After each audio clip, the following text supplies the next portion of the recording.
What's up, guys? Mason the Brock Anderson here, and this is The Punisher Season 1, Episode 4, Resupply. So this one connects Dina and Frank a lot more.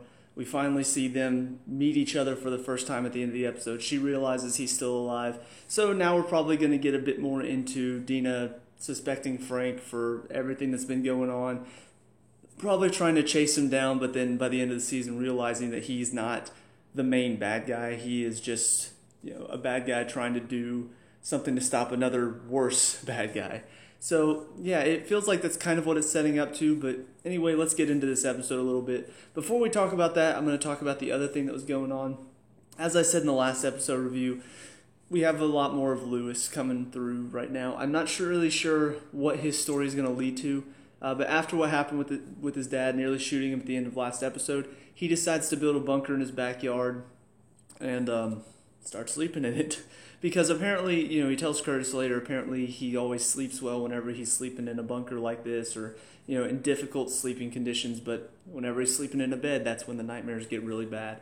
So he's sleeping in this bunker, trying to just get a good night's sleep. Curtis, like I said, comes by to talk to him and tries to convince him, hey, come back to the meetings. Let's try to work this out. But Lewis really doesn't want that. So he's signing up for this little group run by Billy. I don't remember the name of the group right now. I probably will next time. But yeah, Billy's running this group, so he's trying to take in all of these soldiers and I guess set up a little infantry group. I'm not really sure what the goal of this group is. Maybe it's tied in with the people that Frank and Micro are trying to track down, possibly.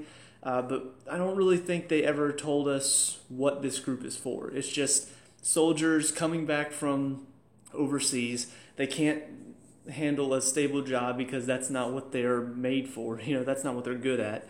And so Billy's making this group to sort of let them get back into it, and he's going to pay them well for it.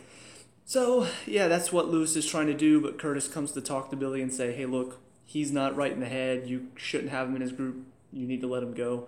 So Billy does let him go, but of course he's not wanting to. He wants to stay here. He wants to make good money fighting again because that's what he wants to do.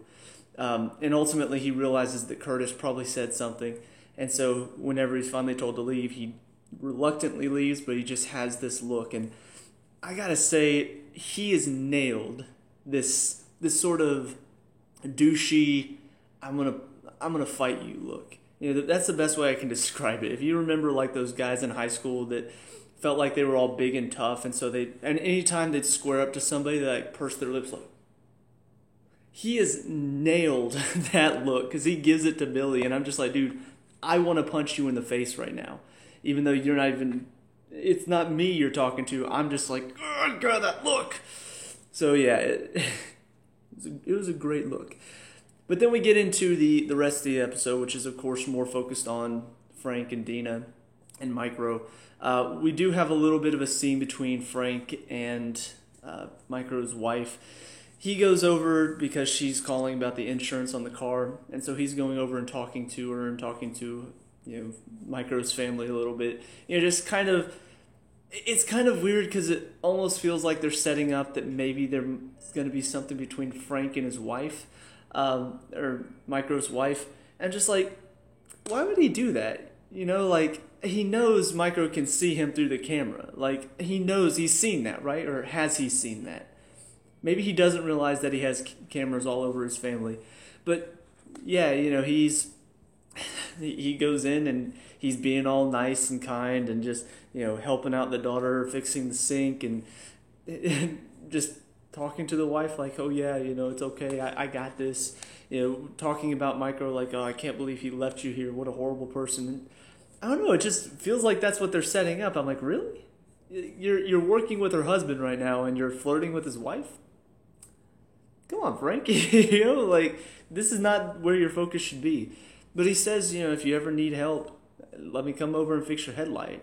And so he's just constantly putting himself back in their path. Maybe they'll explain why he's doing all this later, but for right now, it just kind of feels strange. But then we get to the actual main plot part of this episode. We see Frank at the beginning interrogating Turk. He makes another appearance in another Netflix Marvel show.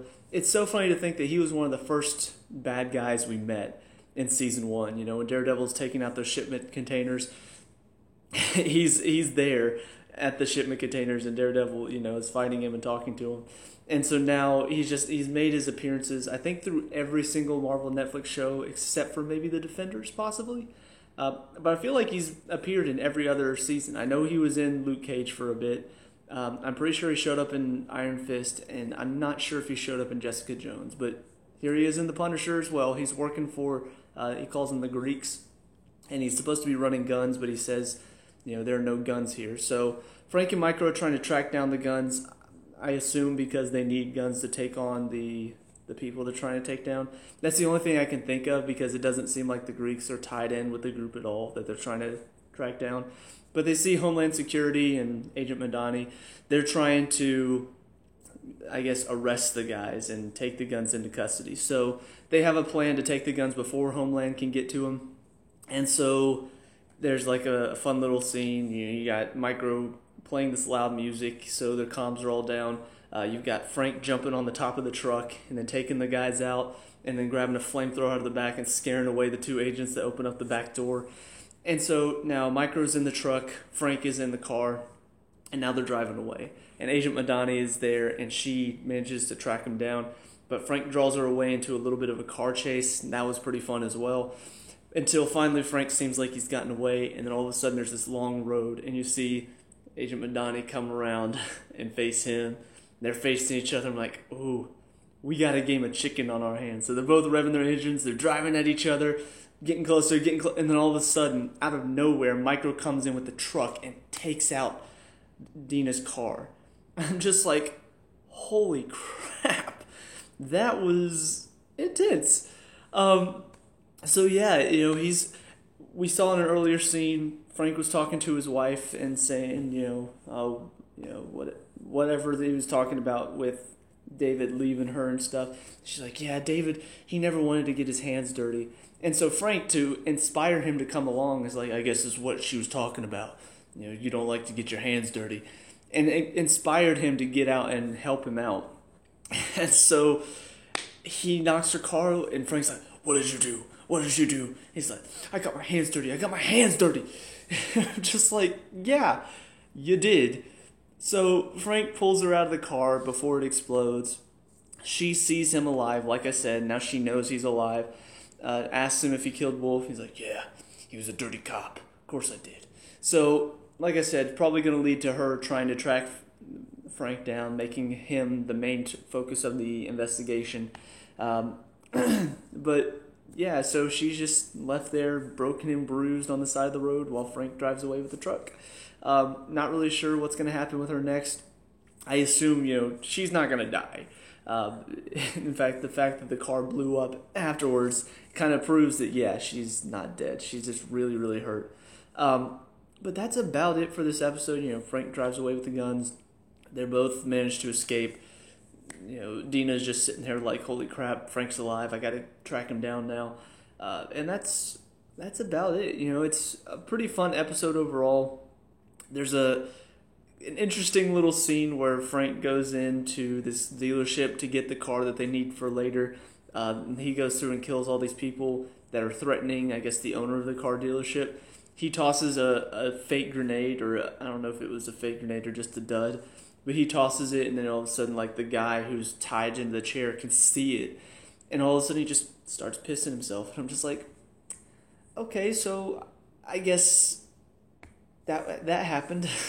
It didn't really tie into anything aside from the fact that they needed a car. That's the only reason they had this dealership in there at all. So I don't know, just kind of a strange scene. But whatever the case, that's it for this episode. I'm really looking forward to seeing what they're going to do now that Dina knows that Frank is alive.